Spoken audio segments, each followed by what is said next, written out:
ನಮಸ್ಕಾರ ಎಲ್ಲರಿಗೂ. ಗುರುಜ್ಯೋತಿ ಯೂಟ್ಯೂಬ್ ಚಾನಲ್ಗೆ ಸ್ವಾಗತ. ನಾವಿವತ್ತ ಶ್ರೀ ಪುರಂದರದಾಸರ ಗುರುವಿನ ಗುಲಾಮನಾಗುವ ತನಕ ದೊರೆಯದಣ್ಣ ಮುಕುತಿ ಎಂಬುದರ ಭಾವಾರ್ಥವನ್ನು ಡಾಕ್ಟರ್ ಕೃಷ್ಣ ಕೋಲಾರ್ ಕುಲಕರ್ಣಿ ಅವರು ಚಂದ ವರ್ಣಿಸ್ಯಾರ. ಅದನ್ನು ನಾನಿಲ್ಲಿ ಹೇಳ್ತೀನಿ. ಹರಿದಾಸ ಸಾಹಿತ್ಯ ಚರಿತ್ರೆಯಲ್ಲಿ ಪುರಂದರದಾಸರು ಒಂದು ಸಲಗವಿದ್ದಂತೆ. ಹರಿದಾಸ ಸಾಹಿತ್ಯವೆಂದರೆ ಕನ್ನಡ ನಾಡು ವಿಶ್ವಕ್ಕೆ ಕೊಟ್ಟ ಅಮೂಲ್ಯ ಕೊಡುಗೆ ಎಂದು ಹೇಳುವಲ್ಲಿ ಪುರಂದರದಾಸರ ಪಾತ್ರ ಬಹಳ ದೊಡ್ಡದಿದೆ. ಕರ್ನಾಟಕದ ಎಲ್ಲ ವರ್ಗದ ಜನರಲ್ಲಿಯೂ ಅವರು ಸ್ವೀಕೃತರಾಗಿದ್ದಾರೆ ಮತ್ತು ಅಷ್ಟೇ ಜನಪ್ರಿಯರಾಗಿದ್ದಾರೆ. ದೈನಂದಿನ ಬದುಕಿನಲ್ಲಿ ಅವರ ಕೀರ್ತನೆಗಳ ಸಾಲು ಉದ್ಧರಿಸಿದ ದಿನವೇ ಇರಲಿಕ್ಕಿಲ್ಲ. ಜೀವನಕ್ಕೆ ಅಷ್ಟು ಹತ್ತಿರವಾಗುವ ಸಾಹಿತ್ಯ ಅದಾಗಿದೆ. ಯಾಕೆಂದರೆ ಅದು ಕಾಗದ ಲೆಕ್ಕಣಿಕೆ ಹಿಡಿದು ರಚಿತವಾದ ಸಾಹಿತ್ಯವಲ್ಲ.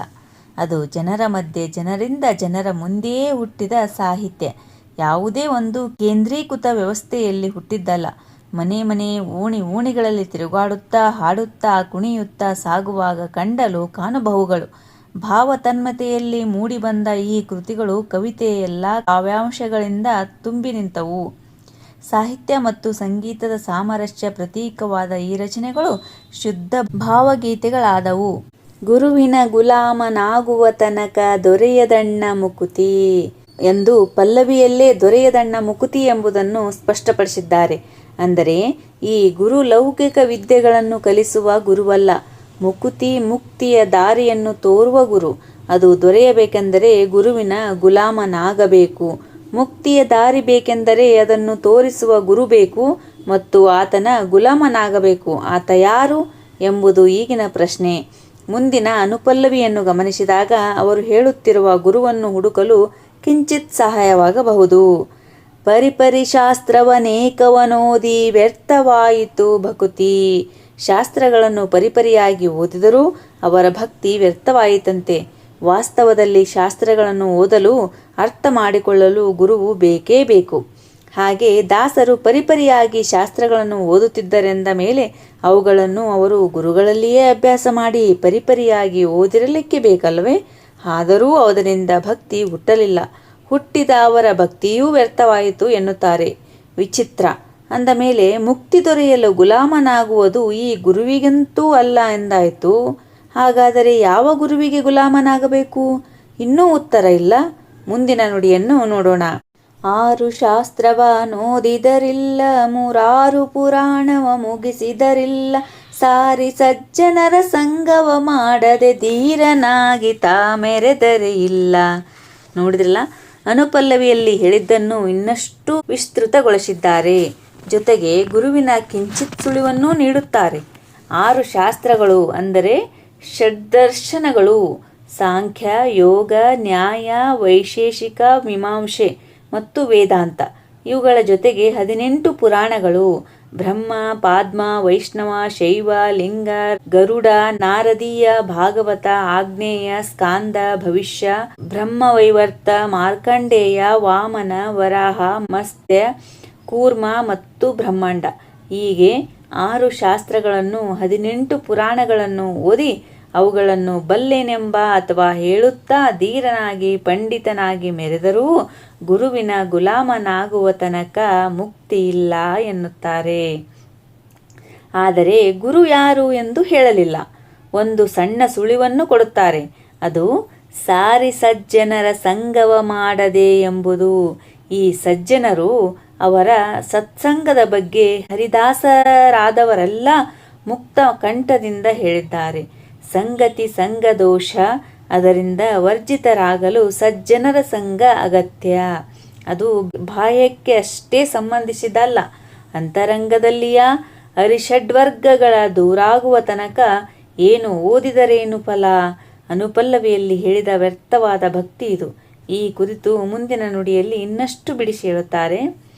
ಕೊರಳಳು ಮಾಲೆಯ ಧರಿಸಿದರಿಲ್ಲ, ಬೆರಳಳು ಜಪಮಣಿ ಎಣಿಸಿದರಿಲ್ಲ, ಮರುಳನಂತೆ ಶರೀರಕ್ಕೆ ಬೂದಿಯ ಒರೆಸಿಕೊಂಡು ತಾ ತಿರುಗಿದರಿಲ್ಲ. ಕೊರಳೊಳಗಿನ ಮಾಲೆ ಅದು ತುಳಸಿ ಮಾಲೆ ಇದ್ದಿತು, ಇಲ್ಲವೇ ಇನ್ನಾವುದೇ ಜಪಮಾಲೆ ಇದ್ದಿತ್ತು. ಅದನ್ನು ಧರಿಸಿದರೂ ಇಲ್ಲ. ಕೊರಳು ಗಿಂದು ತೆಗೆದು ಬೆರಳಿನಲ್ಲಿ ಹಿಡಿದು ಎಣಿಸಿದರೂ ಇಲ್ಲ. ಮರುಳನಂತೆ ಶರೀರಕ್ಕೆ ಬೂದಿಯನ್ನು ಬಳಿದುಕೊಂಡು ಎಂದರೆ ಅವಧೂತನಂತೆ ತಿರುಗಿದರೂ ಇಲ್ಲ. ಇಲ್ಲಿಯ ಈ ಮೂರೂ ಅವಸ್ಥೆಗಳು ಭಕ್ತಿಯ ಸಂಕೇತಗಳೇ. ಆದರೂ ಅನುಪಲ್ಲವಿಯಲ್ಲಿ ಹೇಳಿದಂತೆ ಈ ಅವಸ್ಥೆಯಲ್ಲೂ ಭಕ್ತಿ ವ್ಯರ್ಥವಾಯಿತೆಂದು ದಾಸರು ಹೇಳುತ್ತಾರೆ. ಈ ನುಡಿಯಲ್ಲೂ ಯಾರಿಗೆ ಗುಲಾಮನಾಗಬೇಕೆಂಬುದನ್ನು ಸ್ಪಷ್ಟಪಡಿಸುವುದಿಲ್ಲ. ಆದರೆ ಪಲ್ಲವಿಯಲ್ಲಿ ಹೇಳಿದಂತೆ ಗುರುವಿಗೆ ಗುಲಾಮನಾಗಬೇಕು, ಆ ತನಕ ಮುಕ್ತಿ ದೊರೆಯುವುದಿಲ್ಲ. ಹಾಗಾದರೆ ಯಾರು ಆ ಗುರು? ಯಾರಿಗೆ ಗುಲಾಮನಾಗಬೇಕೆಂಬುದನ್ನು ಕೊನೆಯ ನುಡಿಯಲ್ಲಿ ಸ್ಪಷ್ಟವಾಗಿ ಹೇಳುವ ಮೊದಲು ಇನ್ನಷ್ಟು ಪರಿಣಾಮಕಾರಿ ಸ್ಫೋಟಕ ದೃಷ್ಟಾಂತಗಳನ್ನು ಕೊಡುತ್ತಾರೆ. ನಾರಿಯ ಭೋಗ ಅಳಿಸಿದರಿಲ್ಲ, ಶರೀರಕ್ಕೆ ಸುಖವ ಬಿಡಿಸಿದರಿಲ್ಲ.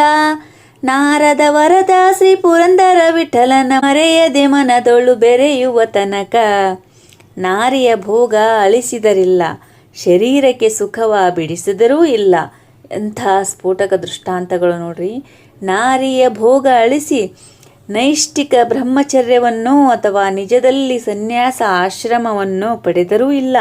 ಹಾಗೆ ಶರೀರ ಸುಖವನ್ನು ಬಿಡಿಸುವಂಥ ಅನೇಕ ವ್ರತ ನಿಯಮಗಳು, ಉಪವಾಸಗಳು ಇತ್ಯಾದಿಗಳನ್ನು ನಿರಂತರ ಆಚರಿಸಿದರೂ ಇಲ್ಲ.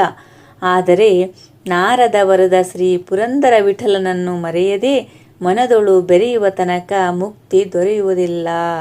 ಪುರಂದರ ವಿಠಲ ಎಂಬುದು ಪರಮಾತ್ಮನಿಗೆ ಸಂಬೋಧಿಸಿದ್ದು. ಆದರೆ ಆ ಪರಮಾತ್ಮ ನಾರದ ವರದ ಒಂದೊಂದು ಶಬ್ದದಲ್ಲಿ ದಾಸರು 6 ಶಾಸ್ತ್ರ 18 ಪುರಾಣಗಳಲ್ಲಿ ಹೇಳಿದುದನ್ನು ಅರ್ಥೈಸುತ್ತಾರೆ. ನಾರದರು ಶ್ರೀಕೃಷ್ಣನನ್ನೇ ಗುರುವಾಗಿಟ್ಟುಕೊಂಡು ಜ್ಞಾನವನ್ನು ಸಂಪಾದಿಸಿದ ಕಥೆಯೊಂದು ಅದ್ಭುತ ರಾಮಾಯಣದಲ್ಲಿ ಬರುತ್ತದೆ. ಜೊತೆಗೆ ನಾರದರ ಭಕ್ತಿಗೆ ಸರಿಸಾಟಿ ಇಲ್ಲ. ನಾರದರ ಹಾಗೆ ಭಕ್ತಿ ಬೇಕು, ಅದು ಪರಮಾತ್ಮನಲ್ಲಿ ಬೇಕು. ಪರಮಾತ್ಮನೇ ಮೂಲ ಗುರು ಎಂಬುದು ಇಲ್ಲಿ ಸೂಚ್ಯವಾಗಿ ಹೇಳಿದಂತಾಯಿತು. ಶ್ರೀ ಮಧ್ವ ಸಂಪ್ರದಾಯದಲ್ಲಿ ಶ್ರೀ ಹಂಸನಾಮಕ ಪರಮಾತ್ಮನೇ ಮೂಲಗುರು. ಆತ ಬ್ರಹ್ಮನಿಗೆ ತತ್ವಗಳನ್ನು ಹೇಳಿದನು. ಹೀಗಾಗಿ ಬ್ರಹ್ಮನಿಗೆ ಗುರುವಾದ. ರುದ್ರನಿಗೆ ಪರಮ ಗುರುವಾದನು. ಇತರ ದೇವತೆಗಳಿಗೆ ಆದಿಗುರುವಾದರೆ ಮನುಷ್ಯೋತ್ತಮರಿಗೆ ಮೂಲ ಗುರುವಾದನು. ಪ್ರತಿಯೊಬ್ಬ ಮನುಷ್ಯನಲ್ಲಿ ಅಂತರ್ಯಾಮಿಯಾಗಿ ಸ್ವರೂಪೋದ್ಧಾರಕನಾಗಿರುವ ಪರಮಾತ್ಮನೇ ಮೂಲಗುರು. ಆತನಿಗೆ ಗುಲಾಮನಾಗುವ ತನಕ, ಅಂದರೆ ಸಂಪೂರ್ಣ ಸಮರ್ಪಣೆಯಾಗುವ ತನಕ ಅಷ್ಟೊಂದು ಗುಲಾಮನಾಗಬೇಕು ಅಂತ ಹೇಳ್ತಾರೆ. ಗುಲಾಮ ಇದು ಪರ್ಷಿಯನ್ ಶಬ್ದ. ಅರ್ಥ ಸಂಪೂರ್ಣ ಶರಣಾಗತಿ. ತನ್ನದೆನ್ನುವ ಯಾವುದರ ಮೇಲೂ ಶರೀರ, ಅವಯವ, ಬುದ್ಧಿ, ಮನಸ್ಸು, ವಿಚಾರ ಯಾವುದೂ ತನ್ನದಲ್ಲ. ಯಾರಿಗೆ ಗುಲಾಮನಾಗುತ್ತಾನೋ ಅವನದು. ಹಾಗೆ ಪರಮಾತ್ಮನಿಗೆ ಗುಲಾಮನಾಗುವ ತನಕ ಮುಕ್ತಿ ದೊರೆಯದು. ಪುರಂದರದಾಸರು ತಮ್ಮ ಇನ್ನೊಂದು ಕೃತಿ ಶ್ರೀಪತಿಯ ನಾಭಿಕಮಲದಲ್ಲಿ ಅಜ ಜನಿಸಿದನು ಎಂದು ಹೇಳುತ್ತಾ ಕೊನೆಯಲ್ಲಿ ಮಹಾಭಾಷ್ಯಕಾರರೇ ಗುರುಮುಖ್ಯ ಪ್ರಾಣಪತಿ. ಜೀವಿಯ ಸಾಧನೆಗೆ ಅವನ ದೇಶ ಕಾಲ ಅನುಸರಿಸಿ ಜ್ಞಾನವನ್ನು ಬೋಧಿಸುವ ಅಧಿಕಾರ ವರ್ಗವೆಂದರೆ ಶ್ರೀ ಮಧ್ವಾಚಾರ್ಯರು ಮತ್ತು ಅವರ ಪರಂಪರೆಯಲ್ಲಿ ಬಂದವರು ಎಂಬುದು ದಾಸರ ಶ್ರದ್ಧೆ. ಅವರೇ ತಮ್ಮ ಮತ್ತೊಂದು ಕೃತಿಯಲ್ಲಿ ಪುರಂದರ ವಿಠಲನ ಪೂರ್ಣ ಭಕ್ತರೆಂಬ ಈ ರಘುನಾಥ ತೀರ್ಥರು ಎಷ್ಟು ಪುಣ್ಯವಂತರು ಎಂದು ಶ್ರೀ ಮಧ್ವಾಚಾರ್ಯರ ನೇರ ಪರಂಪರೆಯಲ್ಲಿ ಬಂದ ಶ್ರೀ ರಘುನಾಥ ತೀರ್ಥರನ್ನು ಪುರಂದರ ವಿಠಲನ ಪೂರ್ಣ ಭಕ್ತರು ಎನ್ನುತ್ತಾರೆ. ಅವರ ಈ ಉಪದೇಶವನ್ನೇ ಮುಂದೆ ಬಂದ ದಾಸರೆಲ್ಲ ಅನುಸರಿಸಿದರು. ವಿಜಯದಾಸರು ಗುರುವಂಶಿಕೆ ನಮೋ ಎಂಬೆ, ನಮ್ಮ ಮರುತ ಮತಾಬ್ದಿಗೆ ನಮೋ ಎಂಬೆ ಎನ್ನುತ್ತಾ ಇಂತು ಗುರುಗಳ ಕೊಂಡಾಡಿ ಸಂತೋಷಿ ನಾನಾದೆ ವಿಜಯ ವಿಠಲನ್ನ ಚಿಂತೆಯ ಮಾಡುವೆ ಎನ್ನುತ್ತಾರೆ. ಜಗನ್ನಾಥದಾಸರು ಆ ನಮಿಪೆ ಗುರು ಸಂತತಿಗೆ ಸತತೆಗೆ ಎನ್ನುತ್ತಾ ಶ್ರೀ ಹಂಸನಾಮಕ ಪರಮಾತ್ಮನಿಂದ ಬಂದ ಪರಂಪರೆಯ ಪಟ್ಟಿಯನ್ನೇ ಕೊಡುತ್ತಾ ಕೊನೆಗೆ ನಿತ್ಯದಲ್ಲಿ ನೆನೆದು ಕೃತಕೃತ್ಯನಾಗುವೆ ಬಿಂಬಮೂರ್ತಿ ಜಗನ್ನಾಥ ವಿಠಲನ ತೋರಿಸಲೆಂದು ಎಂದು ಹೇಳುತ್ತಾರೆ. ಹೀಗೆ ಇನ್ನೂ ಪಟ್ಟಿ ಮಾಡಬಹುದು.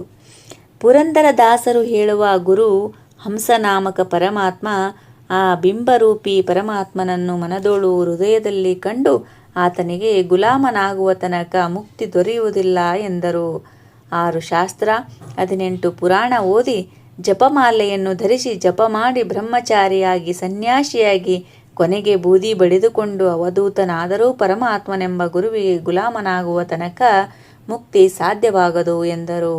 ಆತನ ಗುಲಾಮನಾಗಲು ವಾಯುದೇವರು ಪ್ರೇರಕರಾಗಿ ನಿಲ್ಲಬೇಕು. ಆಗ ಮಾತ್ರ ಸಾಧ್ಯ. ಅದೊಂದು ಪ್ರತ್ಯೇಕ ಅಭ್ಯಾಸ.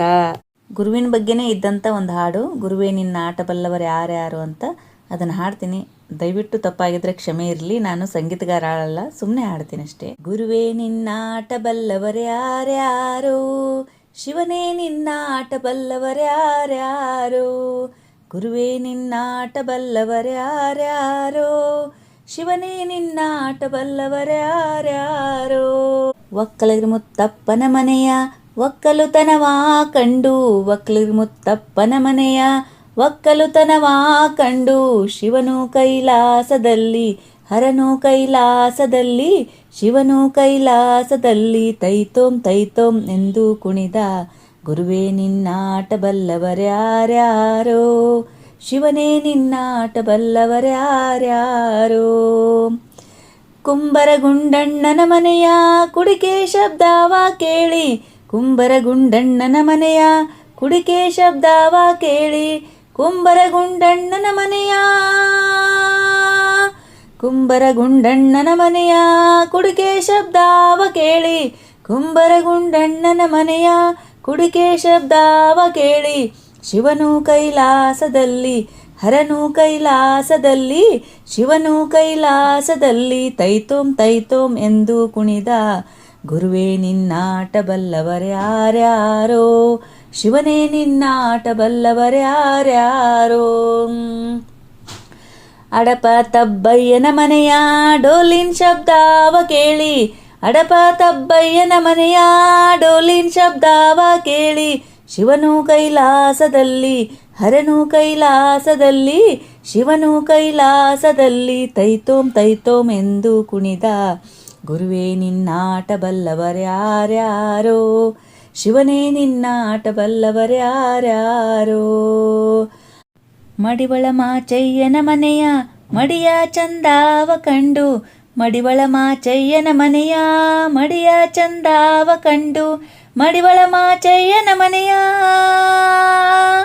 ಮಡಿವಳ ಮಾಚಯ್ಯನ ಮನೆಯ ಮಡಿಯ ಚಂದಾವ ಕಂಡು, ಮಡಿವಳ ಮಾಚಯ್ಯನ ಮನೆಯ ಮಡಿಯ ಚಂದಾವ ಕಂಡು, ಶಿವನು ಕೈಲಾಸದಲ್ಲಿ ಹರನು ಕೈಲಾಸದಲ್ಲಿ, ಶಿವನು ಕೈಲಾಸದಲ್ಲಿ ತೈತೋಂ ತೈತೋಂ ಎಂದು ಕುಣಿದ.